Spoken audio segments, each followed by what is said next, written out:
नमस्कार बच्चों, मैं देवेंद्र सर आज आपको 9th क्लास की फिजिक्स में चैप्टर 8 पढ़ाऊंगा गति। ठीक है, यानी कि मोशन। इसमें आज अपन पढ़ेंगे एक समान गति एवं असमान गति, ये क्या होती है। तो देखिए, जब कोई वस्तु एक निश्चित समय में निश्चित दूरी तय करती है तो ऐसी गति को हम एक समान गति कहते हैं। जैसे मान लीजिए 1 सेकंड में कोई ऑब्जेक्ट 2 मीटर चलती है और 2 सेकंड में वो 4 मीटर चलती है, 3 सेकंड में 6 मीटर चलती है, 4 सेकंड में 8 मीटर चलती है, एंड सो ऑन, इसी तरह से चलती आती है। तो देखिए यहाँ कितने का टाइम का सेकंड का अंतर है, एक सेकंड का अंतर है। 2 में से 1, ये 2 में से 1 गया 1, 3 में से 2 गया 1, 4 में से 3 गया 1। तो और यहाँ कितने का अंतर है, 2 का, 4 में से 2 गया 2, 6 में से 4 गया 2, 8 में से 6 गया 2। तो एक निश्चित समय में निश्चित दूरी चेक की जा रही है, इसलिए ऐसी गति को हम बोलेंगे एक समान गति। लेकिन यदि हम टाइम इंटरवल यही हो, लेकिन ऑब्जेक्ट इस तरह से गति करे, पहले सेकंड में 2 मीटर, फिर अगले सेकंड में 6 मीटर, फिर अगले में 3 मीटर, फिर बाद में 1 मीटर, फिर 2 मीटर। तो यहाँ क्या हो रहा है, टाइम इंटरवल तो सेम है 1 सेकंड का, समय का अंतराल तो समान है 1 सेकंड, लेकिन यहाँ दूरियों में अंतर समान नहीं है। देखिए यहाँ 6 में से 2 है 4 बचे, 3 में से 6 में से 3, ये कम हो गई। यहाँ पर दूरी बढ़ गई, फिर कम हो गई, फिर और कम हो गई, फिर और बढ़ गई। तो इसमें कोई ऑर्डर नहीं है कि एक निश्चित क्रम में घट रही हो या बढ़ रही हो, कभी बढ़ जाती है कभी घट जाती है। तो ऐसी दूरी जब कवर की जाती है किसी वस्तु के द्वारा तो उसको हम बोलते हैं असमान गति।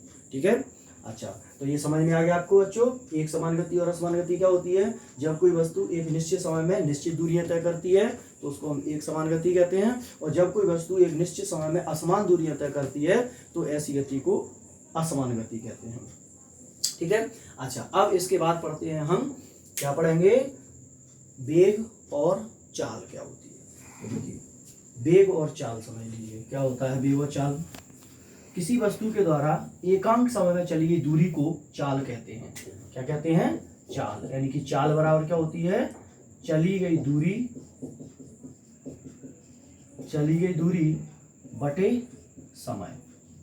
ठीक है, ये चाल होती है। और वेग क्या होता है, वेग बराबर होता है किसी वस्तु द्वारा तय किया गया विस्थापन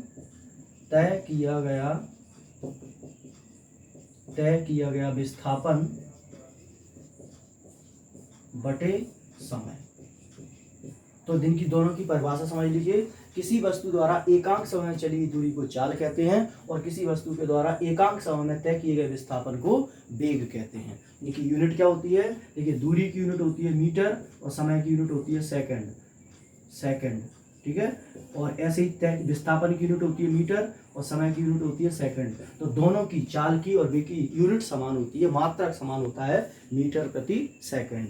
ठीक है, लेकिन एक अंतर होता है, चाल एक अदिश राशि होती है और वेग एक सदिश राशि होती है। क्योंकि इसमें दूरी अदिश है इसलिए चाल अदिश होती है, और इसमें विस्थापन सदिश होता है इसलिए वेग भी सदिश होता है। अच्छा, एक और इसमें डिफरेंस होता है कि किसी वस्तु द्वारा चली गई चाल वो हमेशा दूरी के बराबर होती है या बड़ी होती है।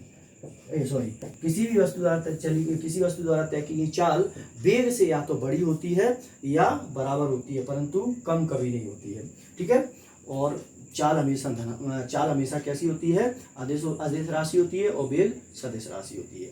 एक और डिफरेंस क्या होता है कि चाल जो होती है वो हमेशा धनात्मक होती है, या तो 0 होगी या धनात्मक होगी। लेकिन वेग वो जो होता है वो तीनों हो सकता है, 0 भी हो सकता है, धनात्मक भी हो सकता है और ऋणात्मक भी हो सकता है। ठीक है, अच्छा, अब इसके बाद हम पढ़ते हैं त्वरण क्या होता है। देखिए त्वरण क्या होता है बच्चों, त्वरण, देखिए त्वरण जो होता है उसको हम ए से प्रदर्शित करते हैं। त्वरण को किससे प्रदर्शित किया जाता है, स्मॉल ए से, क्योंकि इंग्लिश में त्वरण को एक्सीलरेशन कहते हैं, इसलिए पहले अक्षर ए से शुरू होता है, इसलिए हम स्मॉल ए से प्रदर्शित करते हैं। ये त्वरण होता क्या है, किसी वस्तु के द्वारा एकांक समय में जो वेग में जो परिवर्तन होता है उसको हम त्वरण कहते हैं। यानी समय के साथ किसी वस्तु के वेग में होने वाले परिवर्तन को त्वरण कहते हैं। अब ये त्वरण जो होता है वो 2 तरह का होता है, एक धनात्मक त्वरण और एक ऋणात्मक त्वरण। धनात्मक त्वरण कब होता है, जब समय के साथ वस्तु का वेग बढ़ता है तो उसको धनात्मक त्वरण कहते हैं, और जब समय के साथ वस्तु का वेग घटता है तो उसको ऋणात्मक त्वरण कहते हैं। इसका एग्जाम्पल क्या है, जैसे मान लीजिए आपने कार स्टार्ट की, स्टार्ट में कार रखी हुई थी, आपने स्टार्ट की और उसके चलाया, तो धीरे धीरे उसकी स्पीड बढ़ती जाएगी। तो ये समय के साथ उसका वेग बढ़ रहा है, इसका मतलब क्या है, धनात्मक त्वरण उत्पन्न होगा उसमें।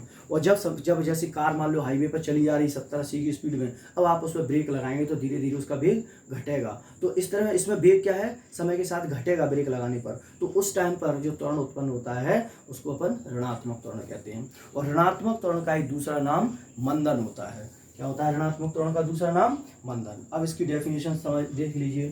त्वरण बराबर क्या होता है? त्वरण बराबर होता है वेग में परिवर्तन बटे समय अंतराल। ठीक है, यानी कि एकांक समय अंतराल में वस्तु के वेग में होने वाले परिवर्तन को त्वरण कहते हैं। इसका मात्रक क्या होगा बच्चों? देखिए, वेग का मात्रक होता है मीटर प्रति सेकंड और बटे समय का होता है फिर सेकंड। तो सेकंड का इंटू सेकंड से हो जाएगा, तो ये क्या बन जाएगा? मीटर पर सेकंड स्क्वायर। तो ये त्वरण का ऐसा ही पद्धति मात्रक मीटर प्रति सेकंड स्क्वायर होता है। अच्छा, ठीक है। और त्वरण जो होता है वो आपको बताई दिया मैंने, दो तरह का होता है। एक होता है धनात्मक त्वरण और एक होता है ऋणात्मक त्वरण। ऋणात्मक त्वरण का दूसरा नाम मंदन होता है।